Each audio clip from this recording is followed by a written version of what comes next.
लीजिए सुनिए जयशंकर प्रसाद की लिखी कहानी कला। वाचन समीर गोस्वामी का है। उसके पिता ने बड़े दुलार से उसका नाम रखा था कला।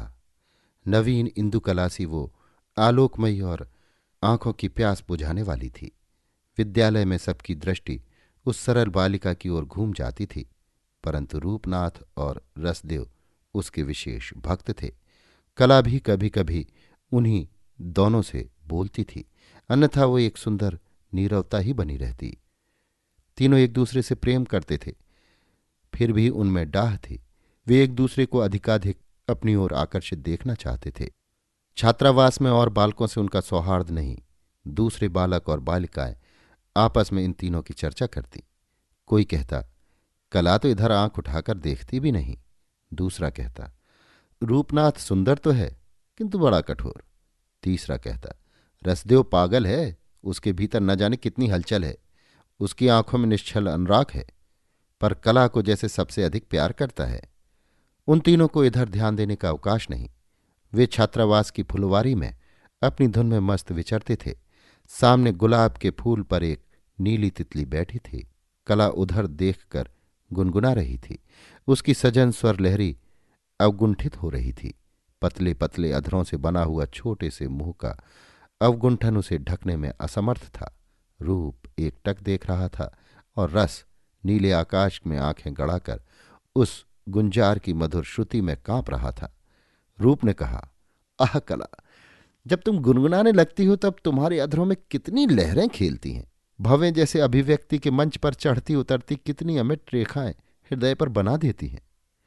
रूप की बातें सुनकर कला ने गुनगुनाना बंद कर दिया। रस ने व्याघात समझकर भ्रूभंग सहित उसकी ओर देखा। कला ने कहा, अब मैं घर जाऊंगी, मेरी शिक्षा समाप्त हो चुकी। दोनों लौट गए।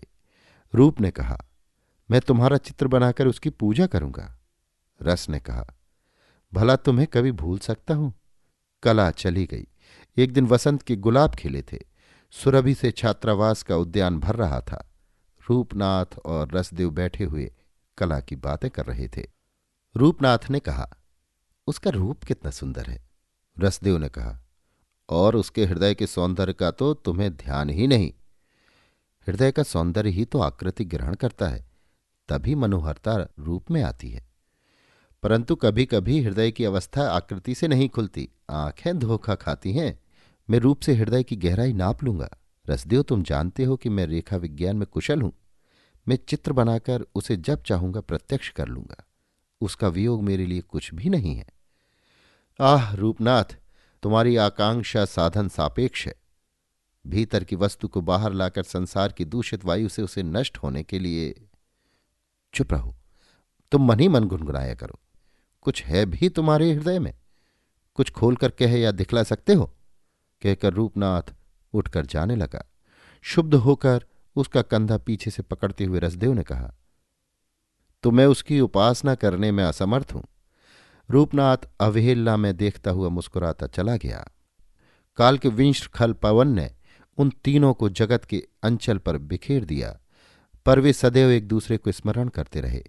रूपनाथ एक चतुर चित्रकार बन गया। केवल कला का चित्र बनाने के लिए अपने अभ्यास को उसने और भी प्रखर कर लिया। वो अपनी प्रेम छवि की पूजा के नित्य नए उपकरण जुटाता। वो पवन के थपेड़े से मुंह फेरे हुए फूलों का श्रृंगार चित्रपटी के जंगलों को देता। उसकी तूलिका से जड़ होकर भीतरी आंदोलनों से बाह्य दृश्य अनेक सुंदर आकृतियों की विकृतियों में स्थायी बना दिए जाते।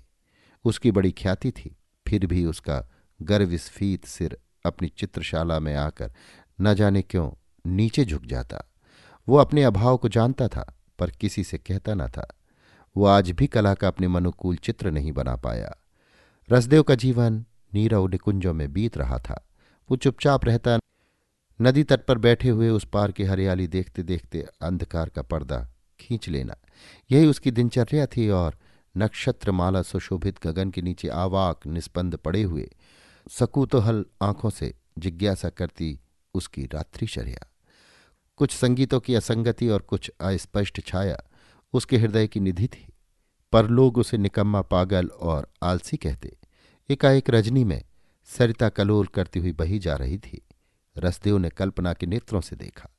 अकस्मात नदी का जल स्थिर हो गया और अपने मरकत मृणाल पर एक सहस्त्र दलमणि पद्म जल तल के ऊपर आकर नैश पवन में झूमने लगा। लहरों में स्वर के उपकरण से मूर्ति बनी, फिर नुपुरों की झनकार होने लगी। धीर मंथर गति से तरल आस्तरण पर पैर रखते हुए एक छवि आकर उस कमल पर बैठ गई। रसदेव बड़बड़ा उठा। वो काली रजनी वाले दुष्ट दिनों की दुख गाथा और आज की वैभवशालिनी निशा की सुख कथा मिलाकर कुछ कहने लगा। वो छवि सुनती सुनती मुस्कुराने लगी, फिर चली गई। नुपुरों की मधुर मधुर ध्वनि अपने संगीत का आधार उसे देती गई। विश्व का रूप रसमय हो गया, आकृतियों का आवरण हट गया। रसदेव की आंखें पारदर्शी हो गईं। आज रसदेव के हृदय की अव्यक्त ध्वनि सार्थक हो गई। वो कोमल पदावली गाने लगा। नगर में आज बड़ी धूमधाम है। जिसे देखो रंगशाला की ओर दौड़ा जा रहा है। रंगशाला के विशिष्ट मंच पर संपन्न चित्रकार रूपनाथ ठाट बाट से बैठा है। धनी शिक्षित और अधिकारी लोग अपने आसनों पर जमे हैं। वीणा और मृदंग की मधुर ध्वनि के साथ अभिनेत्री ने यवनिका उठते ही पदार्पण किया। नुपुर की झनकारों की लहर ठहर ठहर कर उठने लगी।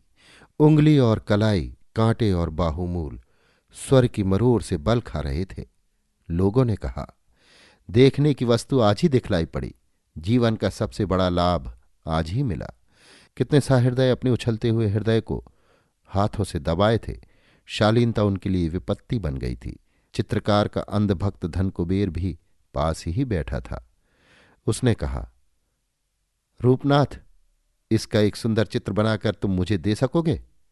चित्रकार ने देखा, एक अतुलनीय छवि राशि, तूलिका इसके समीप पहुंच सकेगी। वो आंखों में अंकित करने लगा। सहसा अभिनेत्री के अधर खुल पड़े। नृत्य श्वास श्लथ प्रश्वास क्षण भर के लिए रुके। बांसुरी बज उठी। वागेश्वरी के स्वरों के कंपन की लहरें ज्योति सी बिखरने लगीं। चित्रकार पुकार उठा, कला! परंतु ये क्या? उसने देखा कला सजीव चित्र थी। उसकी पूर्णता स्वर कंपन के ज्योति मंडल में ओतप्रोत थी। उसने पागलों की तरह चिल्लाकर कहा, मैं असफल हूं, मैं इस भाव को रूप नहीं दे सकूंगा। वो उठकर चला गया। कंगाल रसदेव भी पीछे के मंच पर अपने एक साथी के साथ बैठा था। उसने कहा, रसदेव, ये तो तुम्हारी बनाई हुई स्मृति नाम की कविता गा रही है। तुम्हारी रसमयी भावुकता ही इस स्वर्गीय संगीत का केंद्र है, आत्मा है। जैसे वर्णमाला पहनकर आलोक शिखा नृत्य कर रही हो। संगीत में उस समय विश्राम था। अभिनेत्री ने वीणा और मृदंग को संकेत से रोककर मूक अभिनय आरंभ कर दिया। अपने झलमले अंचल को माया जाल के समान फैलाकर स्मृति की प्रत्यक्ष अनुभूति बन रही थी। कवि की मधुर वाणी उसे सुनाई पड़ी। कवि रसदेव ने अपने साथी से हंसते हुए कहा, इसकी अंतिम और मुख्य पदावली ये भूल गई। उसका अर्थ है, मेरी भूल ही तेरा रहस्य है। इसलिए कितनी ही कल्पनाओं में तुझे खोजता हूं, देखता हूं। हे मेरे चिर सुंदर! वो स्मृति में जैसे जग पड़ी। उसने सतृष्ण दृष्टि से उस कहने वाले को खोजा और अपने बधाई के फूल विजयमाला उस दूर खड़े कंगाल कवि के चरणों में श्रद्धांजलि के सदृश बिखेरने चाहे। रसदेव ने गर्वस्फीत सर झुका दिया। अभी आप सुन रहे थे जयशंकर प्रसाद की लिखी कहानी कला। वाचन समीर गोस्वामी का था।